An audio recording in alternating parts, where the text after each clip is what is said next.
The clone had traveled for days, moving quietly through forests and fields, learning with every step.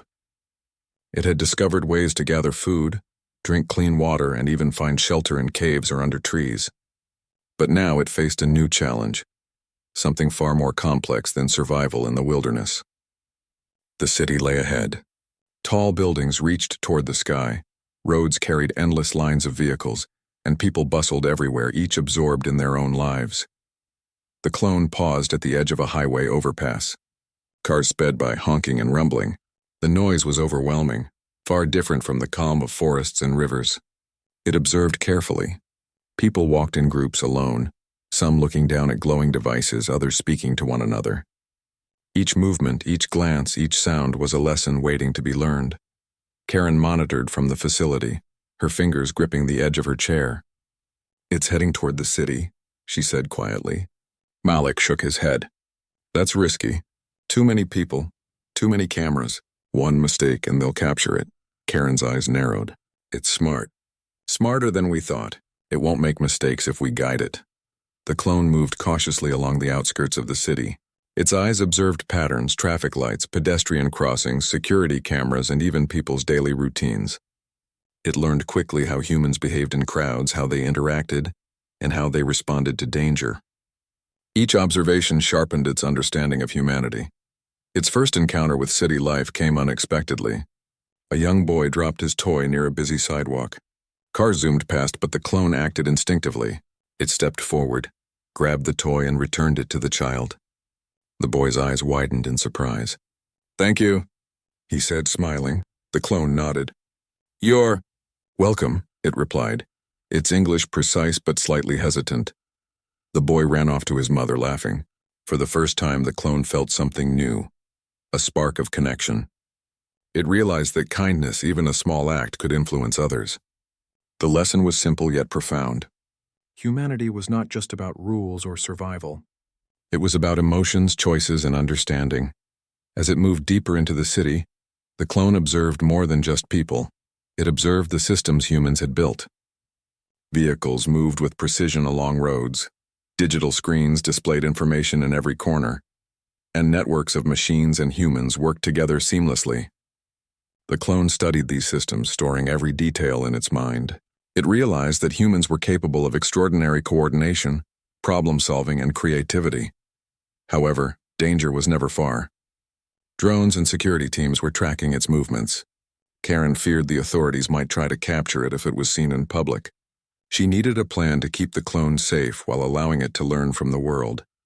The clone wandered into a small park, finding a quiet place near a fountain. It observed people playing, reading, talking, and resting. One elderly man sat on a bench feeding birds, humming a tune. The clone watched, fascinated. The man noticed the figure standing silently nearby and smiled kindly. "Hello, young man," he said. The clone hesitated, unsure how to respond. Then it spoke. "Hello, why? Do you feed them?" The man chuckled softly. "Because it makes me happy, and the birds need food too. Sometimes helping others is its own reward." The clone paused, thinking carefully. The idea was simple, yet it carried a depth of meaning. It repeated the words silently in its mind. Helping others is its own reward. Slowly it began to understand that life was more than logic, survival, or knowledge.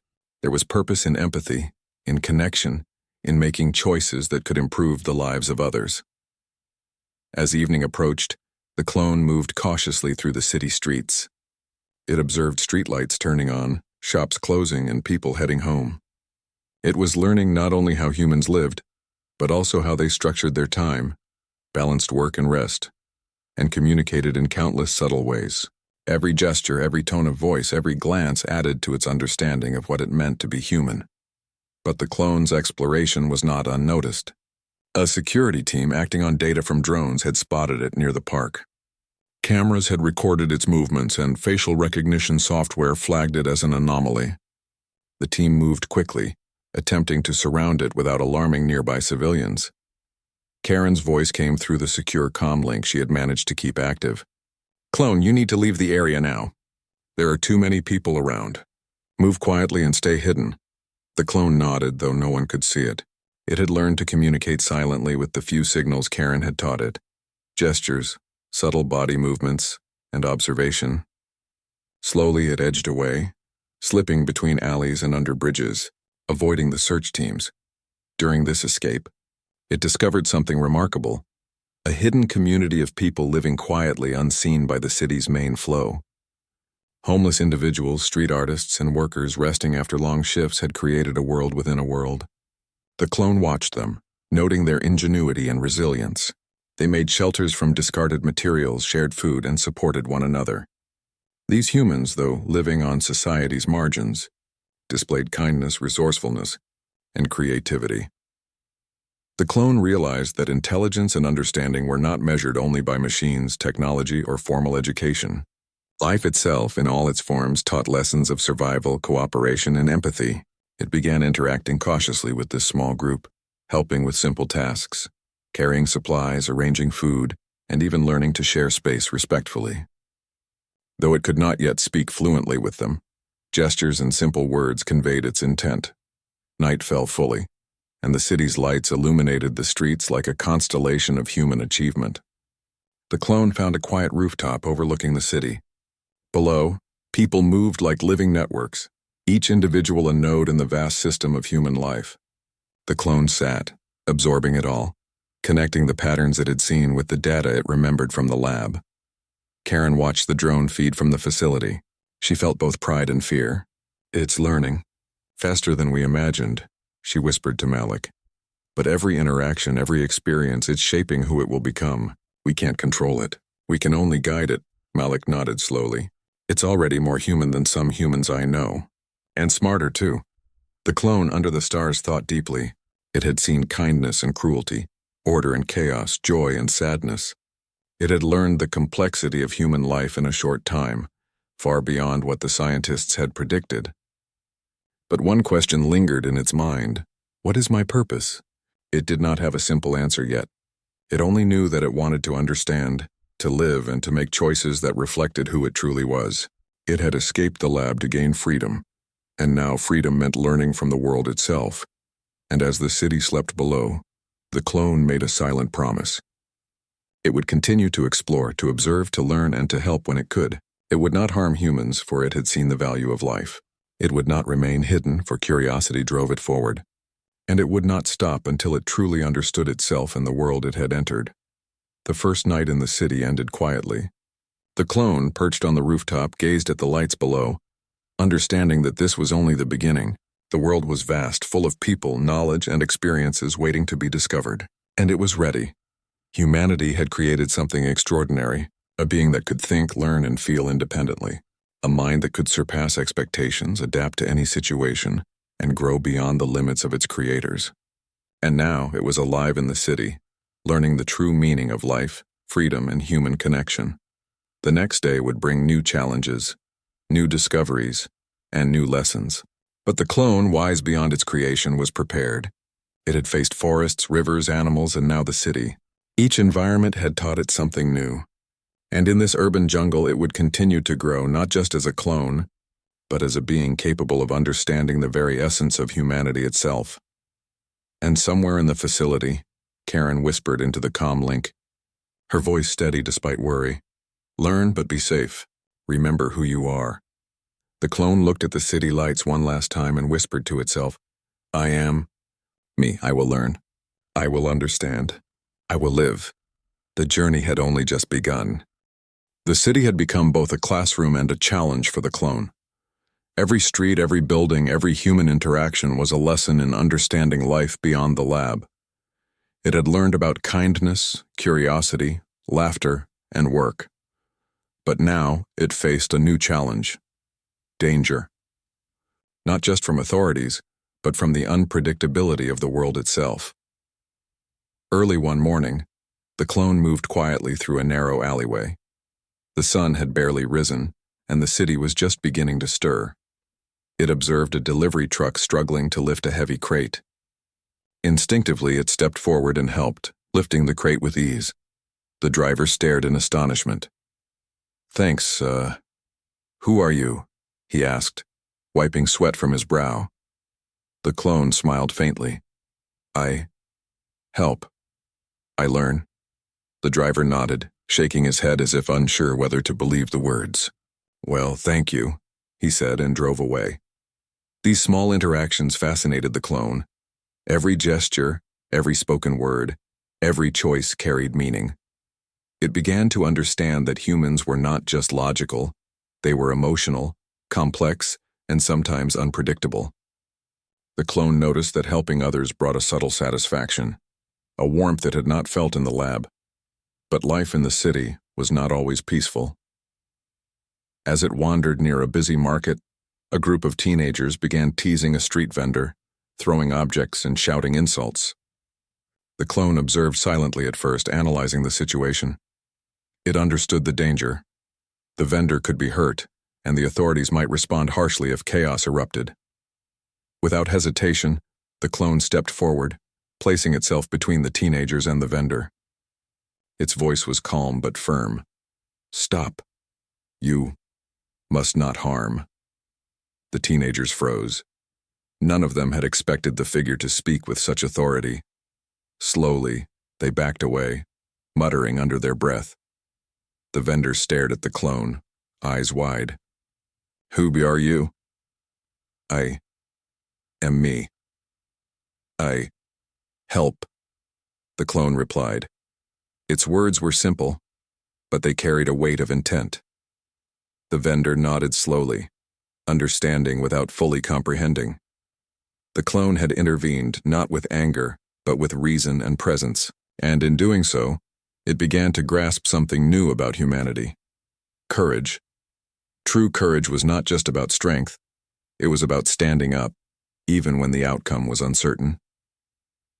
Meanwhile, Karen monitored the situation from the facility. Her heart raced as she watched the clone navigate the city. "It's incredible," she whispered. "It's learning faster than we imagined, but it's also putting itself in danger." Malik frowned. "Karen, the authorities are tightening the search. One wrong move and they could capture it." Karen nodded, but she could not intervene directly. "It has to learn on its own. That's the only way it will understand humanity fully." The clone continued its exploration, venturing into schools, libraries, and public spaces. It observed children learning, teachers guiding, and people sharing knowledge and ideas. Each moment was a lesson in communication, empathy, and society. The clone asked questions silently or aloud, testing the reactions of those around it. One day, it encountered a small group of children struggling to fix a broken bicycle. The clone knelt beside them, examining the parts with careful attention. Within minutes, it had repaired the chain, adjusted the brakes, and restored the bike to working order. The children stared in amazement. "Wow. How did you do that?" one asked. "I understand. I learn," the clone said. The children laughed and cheered, and for the first time the clone felt the joy of creating something that brought happiness to others. It realized that learning was not enough. Applying knowledge to help others was equally important. Empathy, it understood now, was a powerful form of intelligence. But the city was not always kind. As evening approached, a news broadcast alerted authorities to a humanoid anomaly in the urban area. Security teams mobilized and drones flew overhead, scanning every street. The clone noticed the increasing activity and understood the threat immediately. Karen's voice came through the secure link. "Clone, you must leave the city now. They are closing in." The clone nodded, aware of the danger. It moved quickly, slipping through alleys, ducking under bridges, and using its knowledge of the city to remain unseen. But as it moved, it encountered another challenge: people who did not understand it. Some were frightened, pointing, shouting, or calling for help. Others tried to approach too quickly, expecting answers or demanding explanations. The clone realized that, despite its intelligence, it would need to adapt to human fear and misunderstanding. It had learned to interact with kindness and logic, but now it needed strategy, patience, and careful judgment. Later that night, it found refuge in an abandoned warehouse near the river. The place was dark, cold, and silent, but it offered safety. The clone sat by a small puddle, watching its reflection. "Who am I?" it whispered to itself. The question was deeper now. It had seen courage, empathy, intelligence, and curiosity. But identity was more than actions. Identity was understanding the meaning of life and one's place in it. Karen watched the drone feed, feeling a mix of awe and concern. "It's thinking, more than ever before," she said softly. "It's not just learning about the world, it's learning about itself." The clone reflected on everything it had seen.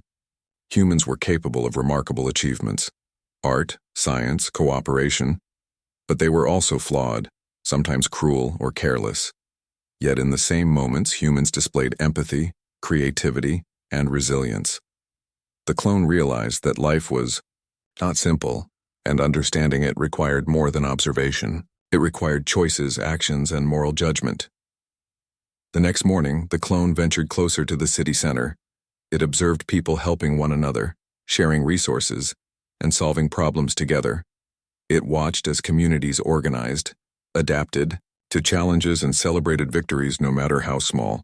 These experiences shaped its understanding of humanity not as isolated individuals, but as interconnected beings. During this exploration, the clone encountered a young woman struggling to carry groceries across a busy street. Without hesitation, it stepped forward, guiding her safely to the other side. She looked at it in surprise. "Thank you, you're very strong," she said. The clone nodded. "I help. I learn." The woman smiled, sensing something unusual yet comforting. "You're different, but kind." "That's good." The clone realized that kindness, trust, and understanding were universal concepts, easily recognized even when words were not enough. It had discovered that humanity was not just logic or survival. It was emotion, morality, and connection. By evening, the clone returned to its hiding place by the river. It reflected on its experiences, helping the boy, protecting the vendor, repairing the bicycle, and guiding the young woman. Each act was a lesson in morality, empathy, and courage. It had learned to apply intelligence not just to survive, but to improve the lives of others. Karen and Malik monitored the clone's movements from the facility. Karen's eyes were tired, but determined. "It's learning the most important lesson of all," she said. "That being human isn't just about thinking, it's about caring."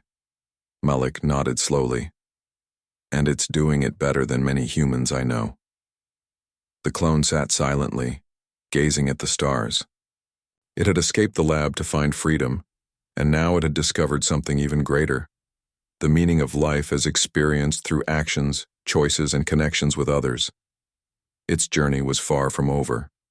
There were still lessons to learn, challenges to face, and mysteries to uncover. And somewhere deep in its mind, a question remained, guiding every step it took. What am I truly capable of? The clone's journey through the city had tested its intelligence, empathy, and courage. It had learned to navigate danger, interact with humans, and understand morality. But the world was vast, filled with unknown challenges and opportunities. Each experience shaped it, molding a being who was more than a creation, a being capable of understanding life in ways no one had anticipated. As night fell over the city, the clone made a silent promise. It would continue to explore, to learn, and to help where it could. It would not remain hidden, nor would it act recklessly. It would grow, understand, and ultimately discover its place in the world. Humanity had created something extraordinary, a mind capable of reasoning, empathy, and courage. And now that mind was learning the most vital lesson of all: to be human not just in appearance but in action, thought, and heart. The next day would bring new discoveries, greater challenges, and decisions that could shape the future, for the clone and for the humans it had begun to understand. And as the stars shone above the city, the clone whispered once more, "I am me. I will learn. I will act. I will understand." The journey continued, and the world had yet to see the full potential of what humanity had created. The city lay in quiet tension. News reports had spread about the humanoid anomaly seen helping people, repairing objects, and acting strangely yet kindly. Authorities were on high alert. Karen and Malik watched from the facility, their faces tense. "We don't have much time," Karen said. "If the government or the military finds it, they may try to capture or harm it. We must guide it one last time." The clone had sensed the growing danger. Drones scanned the skies, and security forces patrolled streets it had walked only hours before. But unlike its first cautious excursions, the clone now understood more. It had learned about humans, not just their patterns, but their emotions, courage, and empathy. It had discovered its own identity, and it knew it could make a difference.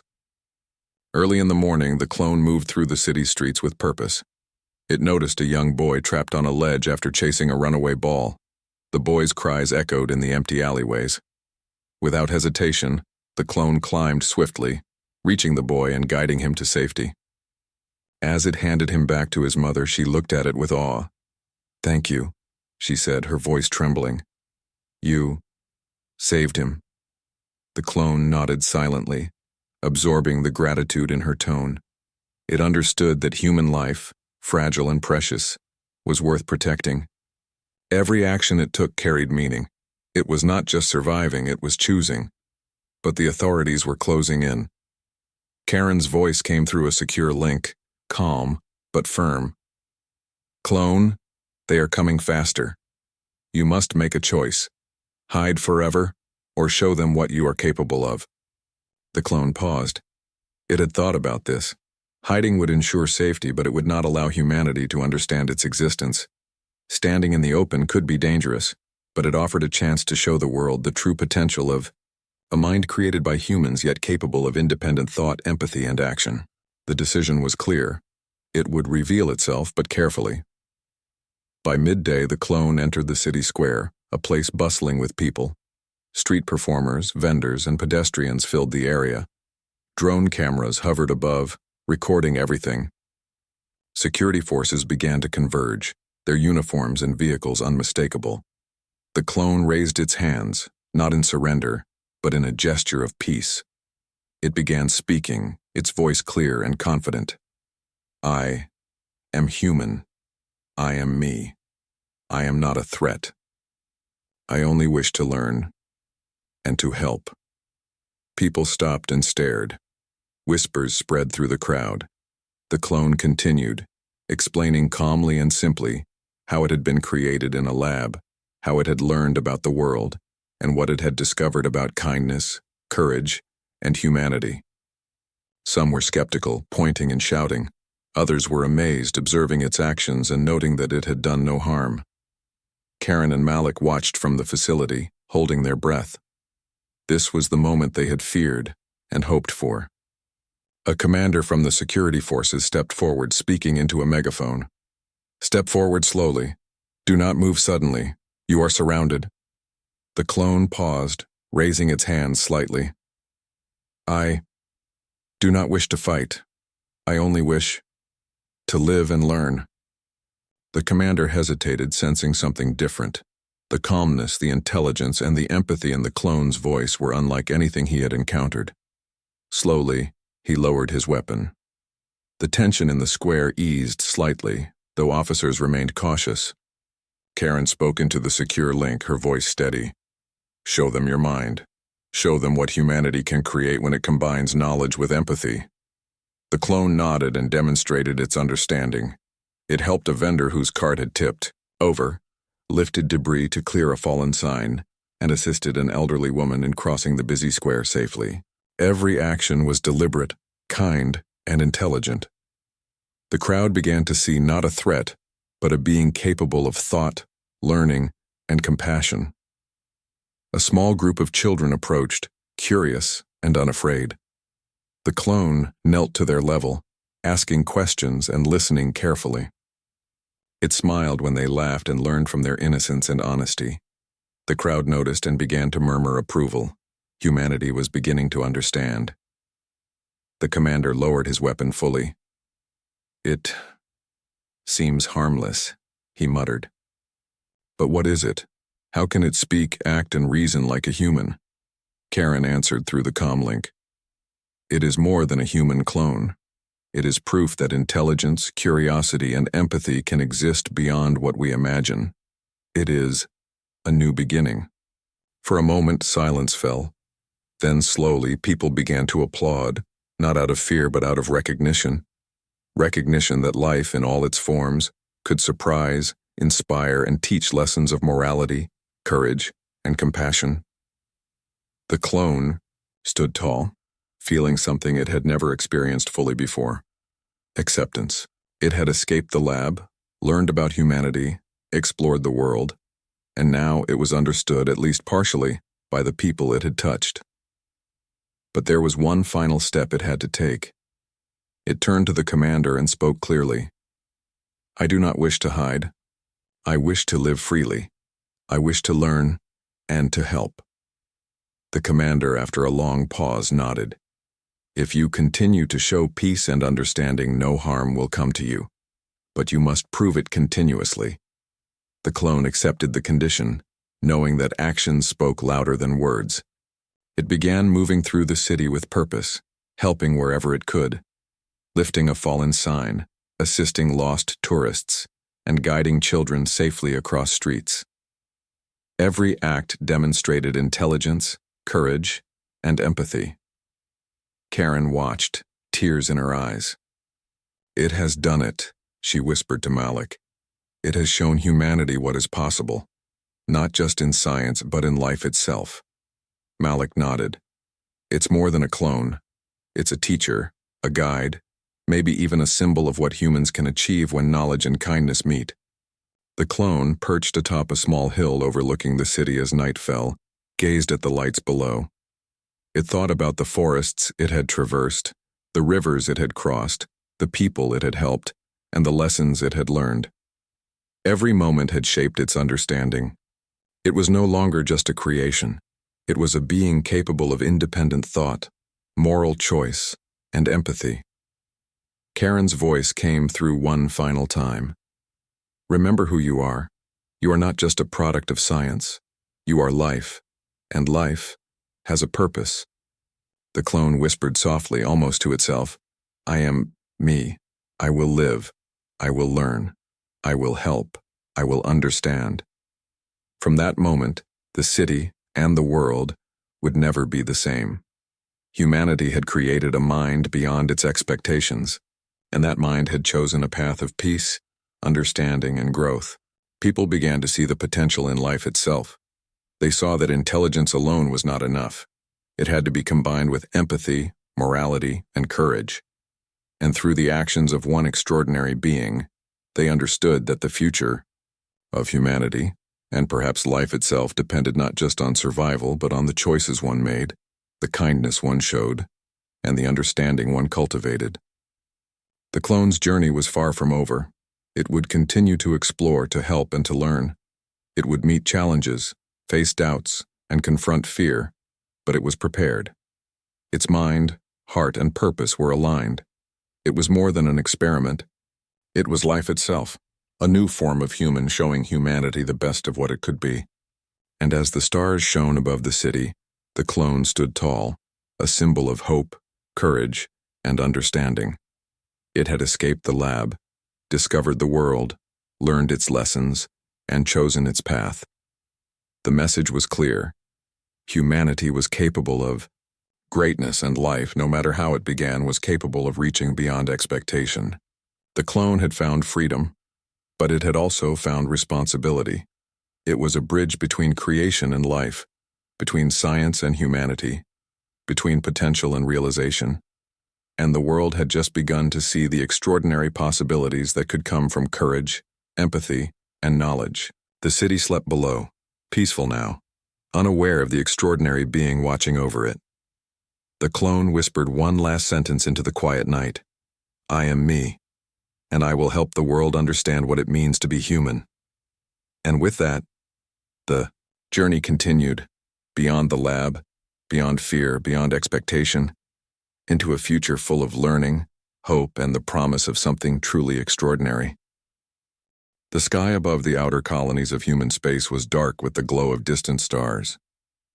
Yet nothing in that vast emptiness shone brighter or felt more terrifying then the fleet appearing on the horizon. Ships unlike anything humanity had ever seen. Massive and silent, moved with an elegance that was almost predatory, and at the heart of it, the largest of all, the flagship of the alien Queen Zareth, gleamed like a living fortress. Zareth herself was a being of legend across countless systems. She was not only feared for her power, but for her cunning mind. Entire civilizations had crumbled under her rule. Entire planets had fallen silent under her command. Her species thrived on conquest and terror, and now she had set her gaze on humanity. From her throne room aboard the flagship, she surveyed the human worlds below. Her eyes, sharp and calculating, scanned the blinking lights of settlements, spaceports, and defense stations. "Humans," she hissed, her voice reverberating through the chamber. "Fragile, small, and untested.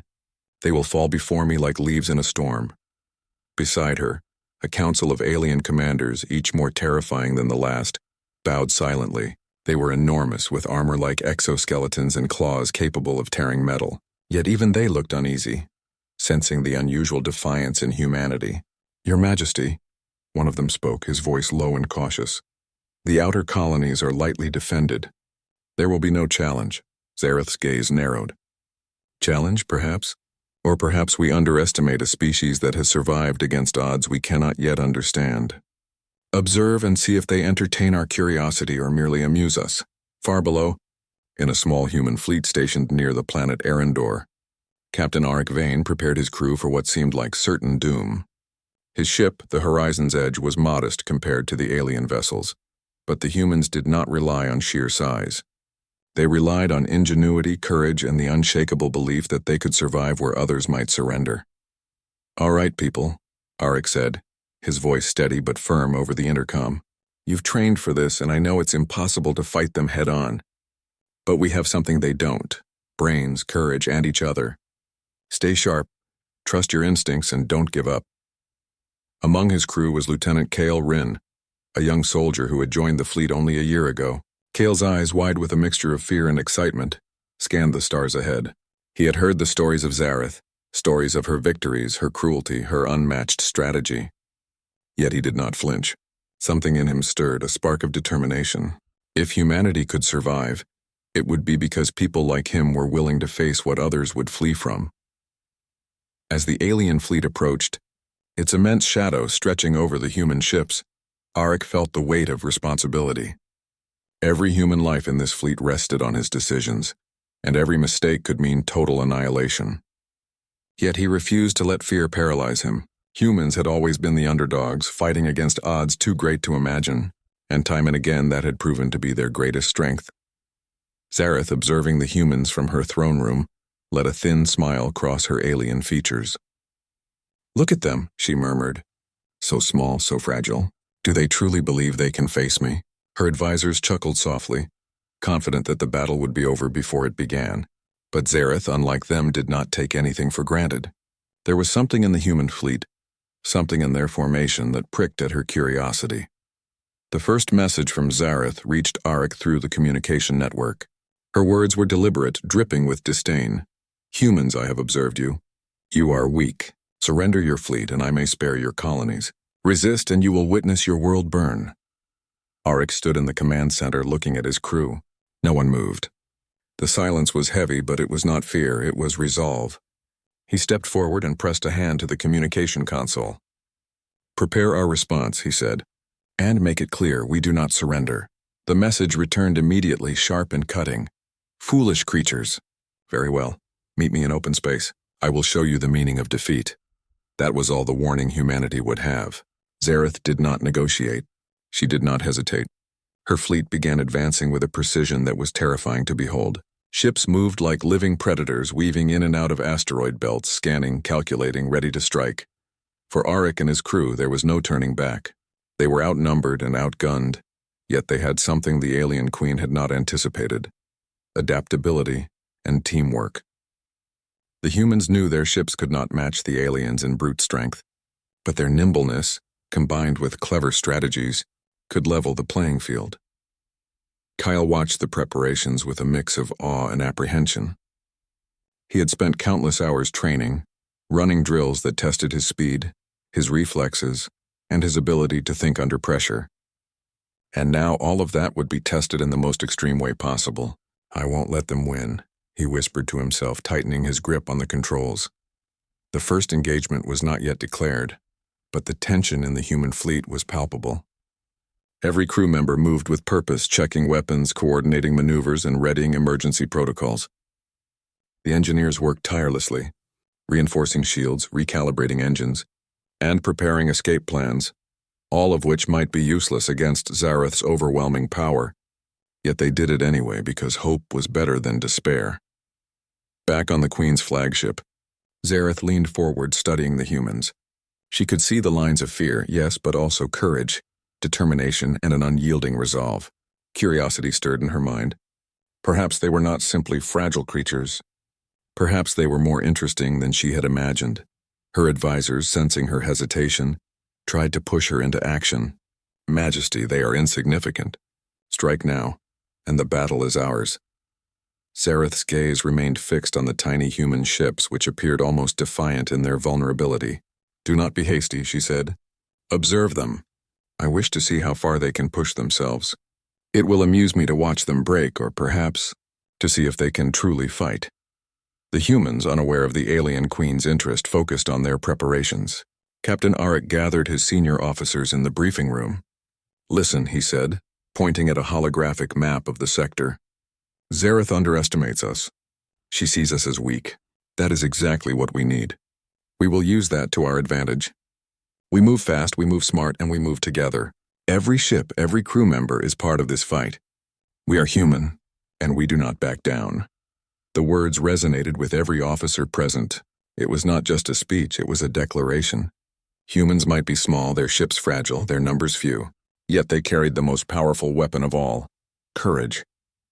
As the alien fleet drew closer, the stars seemed to tremble with anticipation. Human ships adjusted formations, engines humming, shields primed, weapons ready, and at the center of it all, Kale sat at his console, heart pounding, mind racing. He could not know if he would survive the coming battle, but he knew one thing for certain: he would fight with everything he had. Zareth watched, her curiosity deepening.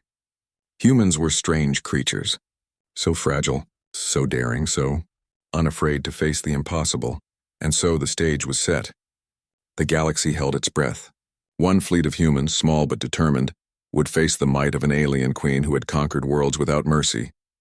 And neither side would be the same after what was about to unfold. The first skirmish had not yet begun, but already a seed had been planted in Zareth's mind, a seed of doubt, fascination, and perhaps respect.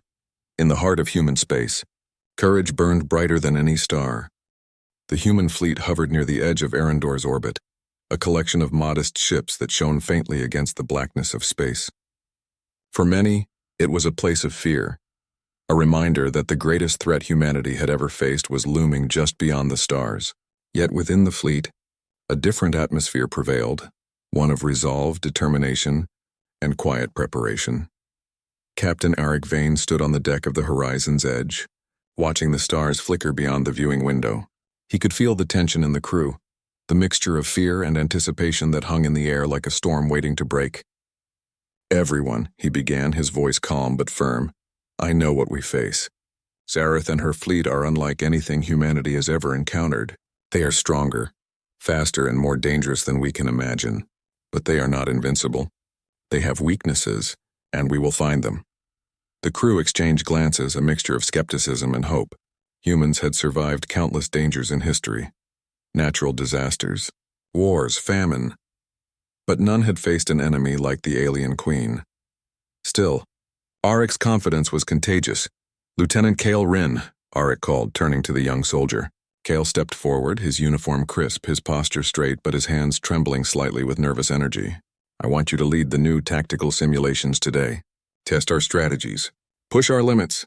Show me what humans can do when fear is turned into action." Kale's heart pounded. He had trained for this moment for months, yet the thought of directly challenging strategies meant to face Zareth herself was terrifying. He nodded, swallowing his fear. "Yes, Captain. I won't disappoint you." The training arena aboard the fleet's central command ship was a vast holographic chamber, capable of simulating enemy attacks with incredible precision. Projections of alien ships, weapons, and battle scenarios danced across the room, filling every corner with the illusion of an invading fleet. Here, humans could practice, learn, and adapt without losing lives in the process. Kale directed his team with surprising confidence. "Move your ships into the asteroid belt formation," he instructed, pointing at the holographic map. "We can use the terrain to our advantage. The aliens rely on brute force. They underestimate our ability to think ahead." The team followed his orders, adjusting the virtual ships with precise movements. Within moments, the simulated alien vessels were caught in a series of traps, forced to change direction and retreat. Kale felt a surge of pride. They were finding a way to turn their weakness into strength. Arik observed silently from the edge of the chamber. Kale was growing, learning that courage was not the absence of fear but the ability to act despite it. Arik remembered his own early days in the fleet, when mistakes had been costly and lessons had been learned through trial and error. He saw the same spark in Kyle, a potential that could make a difference when the real battle came. After the simulation, Arik gathered the crew in the main briefing hall. "Today, Kale led a strategy that no other human has attempted," he said. "It worked. But simulations are not enough. We need to train every part of ourselves, mind, body, and spirit. We must be ready to adapt, to think on our feet, to survive where others would fail." The crew nodded, absorbing the weight of their mission. Even in a small fleet, every individual mattered. A single miscalculation could cost hundreds of lives, and yet, the humans refused to give in to fear. Kale, however, could not ignore the nerves twisting in his stomach. He was still learning, still finding the limits of his courage. During a brief break, he confided in his closest friend and fellow soldier, Mira Tal. "Do you ever feel like we're tiny ants against a giant?" he asked quietly. Mira smiled, her expression calm but firm. "Of course I do. Every day. But we've survived against worse odds before, haven't we? The strength isn't in the size of the ant, Kale. It's in how clever it is and how brave. And that's exactly what we are." Kyle nodded, feeling a flicker of reassurance. Mira's words reminded him that humans had a history of overcoming the impossible. From the first explorers who ventured into space to the engineers who built ships from nearly nothing, humanity's story was one of resilience. The training continued for days. Humans practiced maneuvers, simulated battle tactics, and learned to predict the alien fleet's behavior. They experimented with new weapons designed to exploit weaknesses in alien technology. Even small successes boosted morale, proving that their ingenuity could level the playing field. One afternoon, Arik gathered Kyle and a few other officers for a special exercise. "We need to test more than strategy," he said. "We need to test courage under pressure. Kale, you'll lead this one. It will be real, with live maneuvers in the asteroid field near Arendor. Think of it as a rehearsal for the impossible." Kale's stomach tightened. Live maneuvers meant real danger. There were no holograms to protect them, no simulations to guarantee safety. "Yes, Captain," he replied, trying to hide the tremor in his voice. The fleet moved into position, weaving between the asteroids with precision. The aliens had no idea these exercises were underway, but in a way it didn't matter. Humans were practicing not just for battle, they were practicing for survival, learning how to rely on each other and how to turn fear into action. During the maneuvers, Kale faced unexpected challenges. His ship's systems faltered under pressure. A miscalculation forced a sudden maneuver, and yet he adapted, thinking quickly, making split-second decisions that saved both his vessel and others in the formation.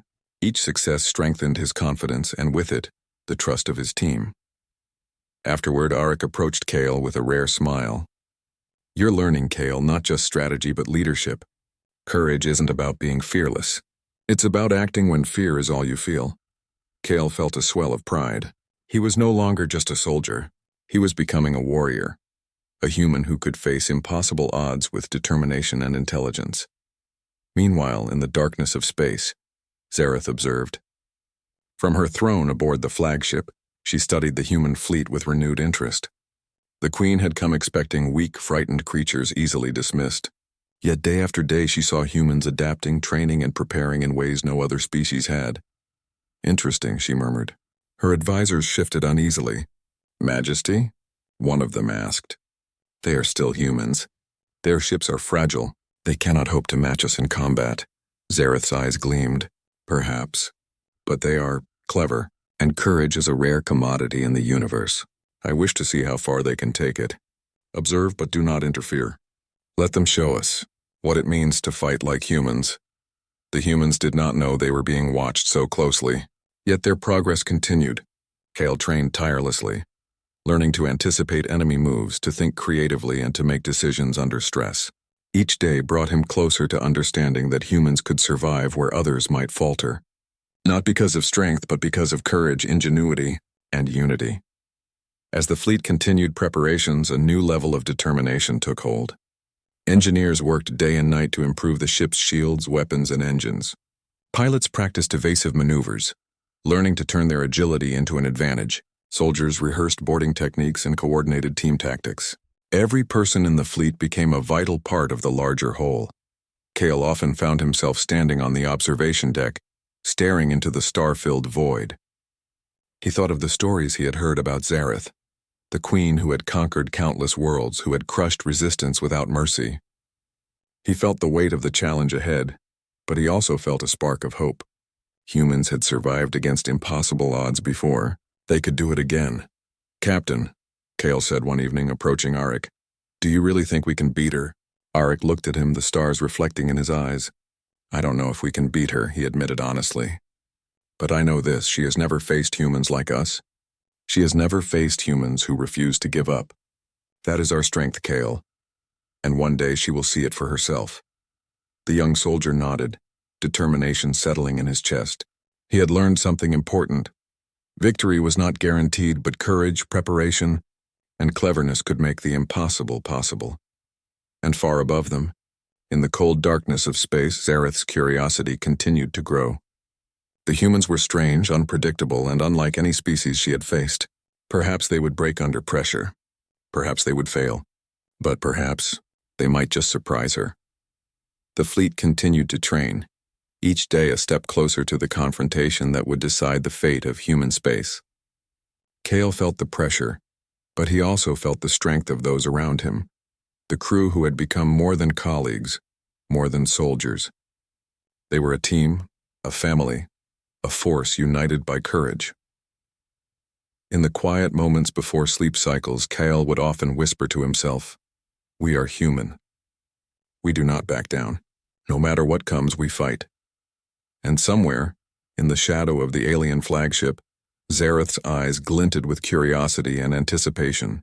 The humans were learning, and the Queen was beginning to realize that she might have underestimated them.